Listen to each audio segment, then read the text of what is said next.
तो आज का हमारा पहला क्वेश्चन है, स्वप्रेरण क्या है? स्वप्रेरण क्या है? तो स्वप्रेरण बहुत इंपॉर्टेंट क्वेश्चन है, इसलिए हमने इसे इंपॉर्टेंट में रखा है। तो आते हैं, आइए देखते हैं क्या है। किसी कुंडली से जुड़े जब किसी कुंडली से जुड़े चुंबकीय फ्लक्स के मान में परिवर्तन होता है, परिवर्तन होने के कारण या होता है, उस कुंडली में विद्युत धारा या विद्युत वाहक बल उत्पन्न हो जाता है। इसी घटना को स्वप्रेरण कहते हैं। क्या कहते हैं? स्वप्रेरण कहते हैं। तो इसका विमीय सूत्र देख लेते हैं। इसका विमीय सूत्र जो है, ये भी आता है कभी कभी, ml2 t-2 a-2, ये इसका विमीय सूत्र होता है। अब फिर आ जाते हैं हम इसके गुणांक पर। स्वप्रेरण गुणांक भी पूछता है पेपर में। स्वप्रेरण गुणांक क्या है? स्वप्रेरण गुणांक हमारा किसी कुंडली के स्वप्रेरण गुणांक का मान, किसी कुंडली के स्वप्रेरण गुणांक का मान प्रेरित विद्युत वाहक बल के बराबर होता है। जो कुंडली होता है, स्वप्रेरण गुणांक का मान जो प्रेरित धारा होती है विद्युत वाहक बल के बराबर होता है, जो इस कुंडली में धारा परिवर्तन की दर एकांत होने पर होता है। जो इस कुंडली में धारा परिवर्तन की दर एकांत होने पर होता है, उसे ही हम स्वप्रेरण गुणांक कहते हैं। फिर आ जाते हैं हम अपने तीसरे क्वेश्चन पे, जो बहुत इंपॉर्टेंट क्वेश्चन है, फैराडे का नियम, मतलब विद्युत चुंबकीय प्रेरण का फैराडे का नियम। तो प्रथम नियम क्या है?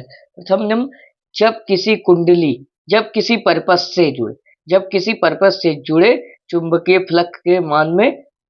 फ्लक्स में परिवर्तन होता है, तो उसमें एक विद्युत धारा या विद्युत वाहक बल उत्पन्न हो जाता है।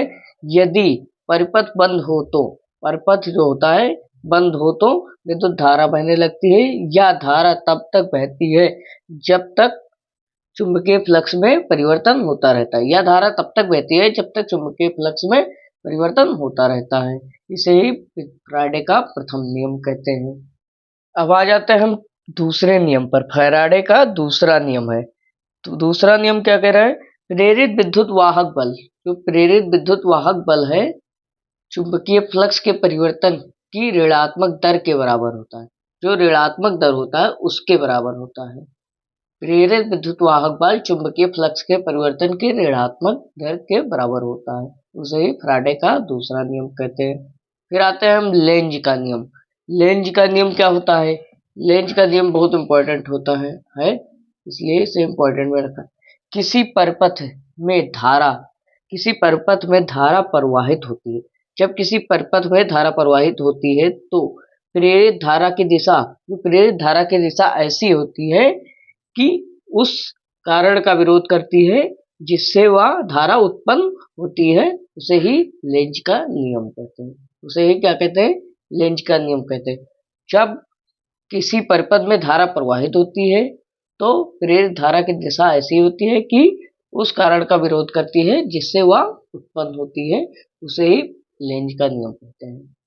हमारा आता है पांचवा क्वेश्चन, जो बहुत इंपॉर्टेंट, मोस्ट इंपॉर्टेंट, 2024 के पेपर में आया हुआ था, इसलिए ये बहुत इंपॉर्टेंट है। अब आते हैं अनियोन प्रेरण गुणांक। पहले अनियोन प्रेरण गुणांक है, तो इसलिए इसको देख लेते हैं। दो कुंडली के बीच अनियोन प्रेरण गुणांक किसी एक कुंडली के उस प्रेरित विद्युत वाहक बल के संख्यात्मक मान के बराबर होता है। जो एक कुंडली उस प्रेरित विद्युत वाहक बल के संख्यात्मक मान के बराबर होता है, जो कि दूसरी कुंडली में धारा परिवर्तन की दर एकांत होने पर उत्पन्न होता है। इसका मात्रक क्या होता है? इसका मात्रक होता है हमारा हेनरी, और इसका विमीय सूत्र होता है ml2 t-2 a-2। इसका विमीय सूत्र ml2 t-2 a-2, और इसका मात्रक हेनरी होता है। अनियोन प्रेरण बहुत इंपॉर्टेंट है। फिर आता है हमारा सबसे इंपॉर्टेंट क्वेश्चन है, प्रकाश का विद्युत प्रभाव। तो आ जाते देखते हैं प्रकाश का विद्युत प्रभाव क्या है। धातु की सतह पर जब प्रकाश होता है, धातु की सतह पर जब प्रकाश होता है तो उसकी सतह से तुरंत ही इलेक्ट्रॉन का उत्सर्जन होने लगता है।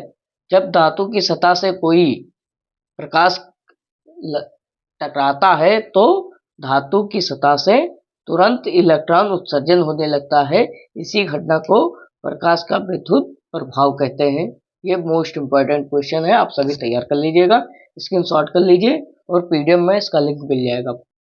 फिर हमारा छठवां क्वेश्चन है, ये भी मोस्ट इंपॉर्टेंट क्वेश्चन। ऊर्जा बैंड के आधार पर चालक, आचालक और अर्धचालक, चालक, अर्धचालक और आचालक क्या होते हैं? तो चालक आइए देखते हैं। वे पदार्थ जिनमें विद्युत आवेश आसानी से प्रवाहित हो सके तथा जिनमें मुक्त इलेक्ट्रॉन बड़ी संख्या में उपस्थित होते हैं उसे ही चालक कहते हैं। जैसे कोई भी धातु होती है उसमें इलेक्ट्रॉन अधिक उपस्थित होते हैं और उसमें आसानी से धारा प्रवाहित हो जाती है, उसे ही चालक कहते हैं।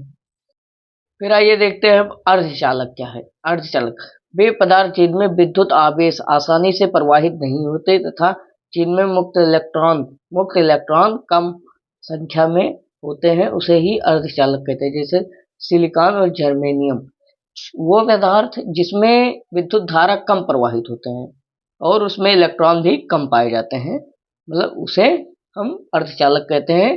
जैसे कि सिलिकॉन और जर्मेनियम, मतलब ये दोनों अर्धचालक है। अब फिर आते हैं हम आगे दूसरे क्वेश्चन, अचालक क्या होता है?